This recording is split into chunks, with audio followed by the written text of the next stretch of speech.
ada orang yang secara turun-temurun itu tuh melihara setan atau makhluk halus buat ngejagain keluarganya.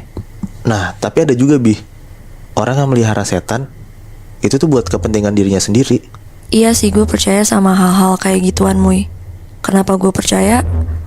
Karena gak usah jauh-jauh, nenek gue sendiri aja dia melihara setan. Jadi bisa dibilang kalau misalkan nenek gue itu emang deket sama dunia perilmuan gitu.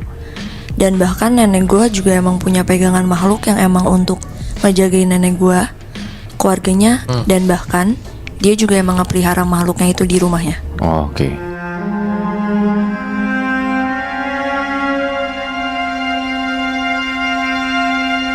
Itu dari kecil tuh? Iya, jadi turunan dari kakek buyut gue. Oh, oke. Oke. Jadi ceritanya itu waktu itu ayah gue mau ngelamar nyokap gue di Bogor. Ayah gue kan tinggalnya di Bandung. Jadi ayah gue tuh nyampe di rumah nenek gue yang di Bogor tuh H-1 lamaran. Dan ya akhirnya bokap gue nginep di rumah nenek gue. Oh, berarti nenek lu yang punya pegangan ini nyokapnya nyokap lu? Iya, benar. Oke. Nah, bokap gue itu tidurnya di ruang tamu keluarga karena kamar tamu yang lainnya tuh emang udah diisi sama keluarga lain. Dan posisi rame banget ya? Iya, rame banget. Dan posisi tempat bokap gue tidur tuh emang deket sama tangga. Oke. Nah, kejadiannya itu pas ayah gue lagi tidur. Tiba-tiba dia tuh ngedengar ada suara orang jalan gitu loh, naik tangga gitu. Suaranya tuh kayak tek tek tek. Di situ akhirnya ayah gue kebangun, dia melek, dan pas dia nengok kanan kiri emang gak ada orang. Ya udahlah, akhirnya dia mutusin lagi untuk tidur. Dan pas dia tidur untuk kedua kalinya, dia ngedenger lagi ada orang jalan dari tangga ke arah dia. Suaranya tuh tapi lebih kenceng. Duk duk duk duk. Di situ bokap gue langsung kebangun, dan pas dia kebangun dia nengok kanan kiri lagi, emang gak ada orang yang dia lihat. Dan di detik itu bokap gue udah sadar kalau misalkan asal suara itu bukan dari suara manusia gitu kan. Di situ bokap gue akhirnya mutusin lagi untuk nyoba tidur. Gak lama di saat dia lagi merem nyoba tidur tuh, gak lama kemudian dia tuh ngerasa dadanya tuh kayak ada yang neken kenceng banget. Sampai bahkan dia gak bisa nafas.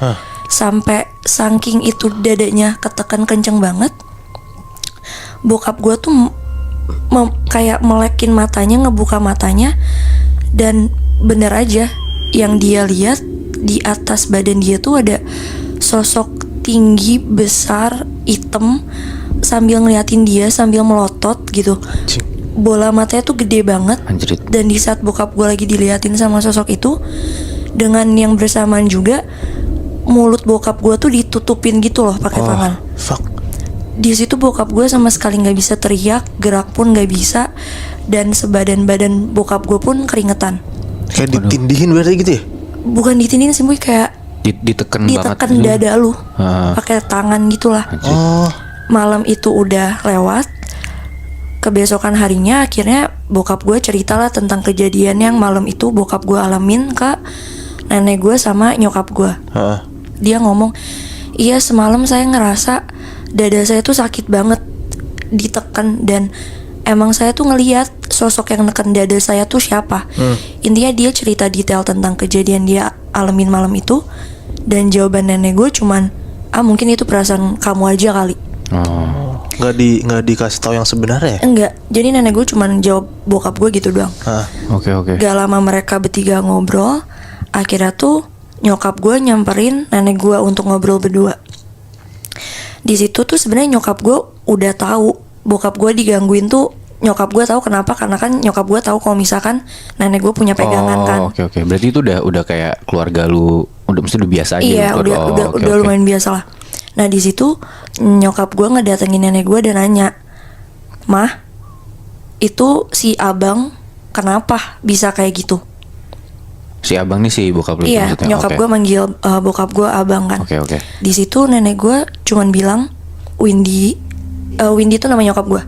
Nenek gue ngomong, "Windy, semoga kamu gak salah pilih ya. Mama di sini berdoa semoga kamu bahagia setelah kamu nikah sama dia. Anjir. Ya di situ nyokap gue bingung dong kenapa tiba-tiba nenek gue ngomong. Iya. Akhirnya nyokap gue nanya, emang kenapa mah? Di situ nenek gue bilang,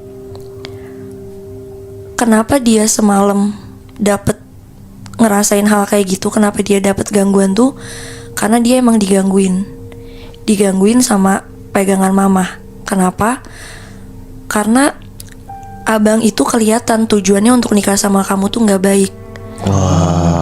Nah, singkat cerita setelah lamaran dan menikah, nah mereka tuh nikah tahun 2000. Tahun 2000, oke. Mereka nikah tahun 2000 dan di tahun 2003 bener aja mereka cerai. Kenapa mereka cerai? Karena perlakuan bokap gue ke nyokap gue selama nikah tuh emang beneran kerjanya cuma nyakitin nyokap gue doang. Anjir. Dan ya berarti bener dong di situ apa yang nenek gue omongin ke nyokap gue. Berarti kan bener bokap gue tujuannya emang dari awal yang gak baik lah untuk nikah sama nyokap gue. Berarti sosok itu ngejagain nyokap lo ya? Iya sebenarnya iya. Ya yang tadi gue bilang di awal kan kayak sosok pegangan nenek gue ini emang untuk ngejaga keluarga dia gitu. Iya. Nah, ada lagi kejadian. Kejadian ini tuh sebelum nyokap gue nikah. Jadi pas nyokap gue kayak SMA lah. Berarti kan tahun 90-an lah. Iya tahun 98. Oke. Kejadian ini tuh gak lama dari kakek buyut gue meninggal. Oke. Nyokap gue tuh cerita kalau misalkan ada om dari keluarga kakek buyut gue yang gak tahu entah dari mana tiba-tiba tuh suka datang ke rumah nenek gue sesering itu, yang padahal sebelumnya nggak pernah datang, nggak pernah berkunjung, bahkan komunikasi pun nggak ada, tiba-tiba datang aja, bahkan datangnya tuh beneran 7 hari berturut-turut. Oke. Oh, tiap hari datang gitu? Beneran tiap hari datang. Nah, kenapa Om Bara datang tuh karena emang mau ngurusin ini kan masalah administrasi warisan, karena kan kakek buyut gue baru meninggal kan. Oke. Nah, di hari keempat omnya, berarti omnya nyokap gue ya. Iya. Di hari keempat omnya nyokap gue datang, namanya Om Bara. Dia tuh datang udah mulai kelihatan dia tuh aneh perlakuannya. Anehnya tuh karena sebelumnya Om Bara datang tuh dia emang yang tipe orang banyak omong. Sampai akhirnya yang hari keempat dia datang, di hari itu tuh dia cuman beneran diem doang. Diajak ngobrol diem, dipanggil nggak nyaut, terus intinya nggak nyambung lah.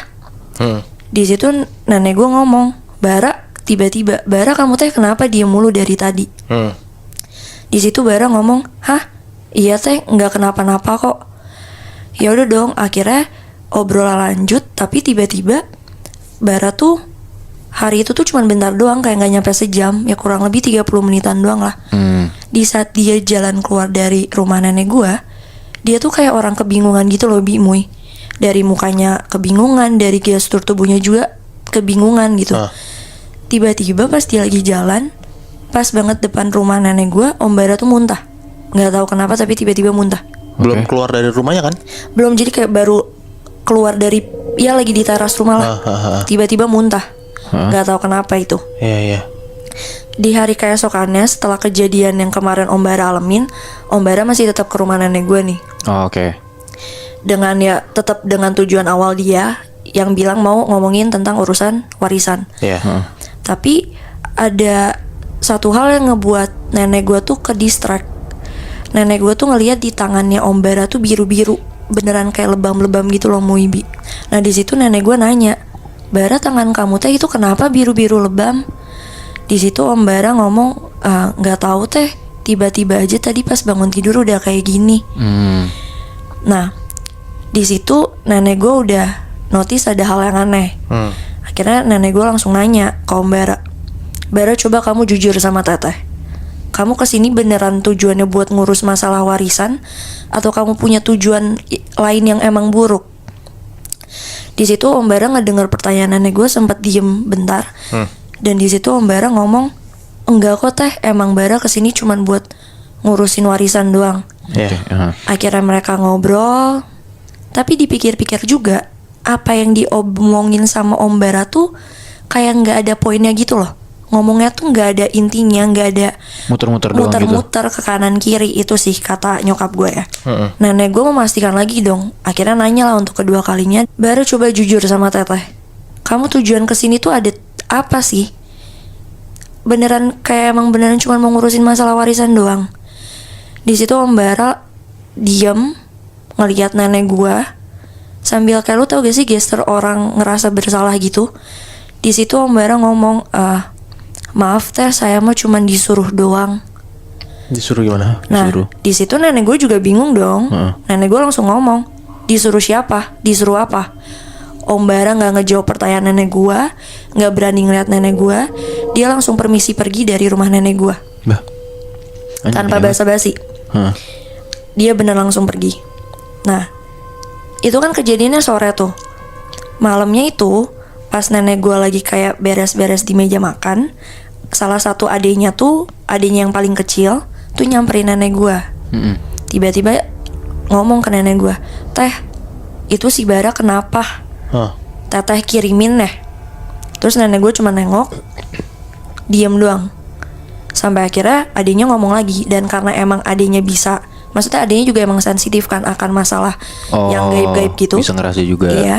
Di situ adenya langsung ngomong ke nenek gue, Ade lihat kok waktu itu sempet beberapa kali teteh di kamar kayak ngobrol sama sosok. Udah, teteh ngomong aja ke Ade, teteh ngirimin ke Bara ya. Di situ yang tadinya nenek gue di meja makan kayak lagi ngeberesin gitu, nenek gue berhenti. Nenek gue lihat ke adenya, ngomong lah, iya, teteh ngirimin ke Bara. Kenapa? Teteh cuma ngirimin sekedar buat ngikutin doang. Di situ adenya nanya lagi, emang kenapa teh, Bara? Di situ nenek gue akhirnya ngejelasin lah, Bara tuh ternyata disuruh sama seseorang. Kenapa untuk datang ke rumah gue terus tuh karena tujuan Bara tuh emang gak baik. Karena dia disuruh sama orang itu tuh bilang ke Bara untuk ngancurin keluarga gue dengan cara ngadu ilmu. Oh, berarti si Bara datang ke rumah lo tuh juga bawa penjaga iya. juga. sosok gitu. Bawa Anjrit. Oh, tapi maksudnya kayak nenek gue tahu kan punya pegangan, jadi diituin duluan gitu. Oh, oke. Itu masalah berhenti di itu aja tuh. Akhirnya udah gak ada kedengeran apa-apa. Sampai akhirnya beberapa tahun kemudian setelah kejadian itu, untuk tepat waktunya gue kurang tahu, akhirnya keluarga gue tuh dikasih kabar sama salah satu saudara dari keluarga kakek buyut gue, yang dimana masih ada hubungan sama Om Bara kan. Oke. Dikasih tahu kalau misalkan Om Bara tuh meninggal dunia. Oke. Meninggal dunia, ya ditanya dong sama keluarga gue, kenapa Bara meninggal gini. Awalnya sih bilangnya ya karena dia sakit kritis, tapi usut punya usut ternyata ada hubungannya sama itu yang pegangan nenek gue. itu berarti dia kan yang tadi lo bilang Om Bara kan disuruh sama orang. Iya. Berarti dia mati karena bukan kesalahan dia dong sebenarnya. Iya, kalau itu gue nggak tahu ya. Tapi kalau misalnya kita nyoba pikir pakai otak kita, ya mungkin dia kena tumbalnya gak sih, karena nenek gue ngasih ke dia, pihak yang lain juga naruh ke dia. Ya, anjrit. jadi kayak pion gitu kan, Bi? Iya. Iya. Berarti satu badan bukan megang, kena dua Kena gitu dua ya. langsung. Anjrit.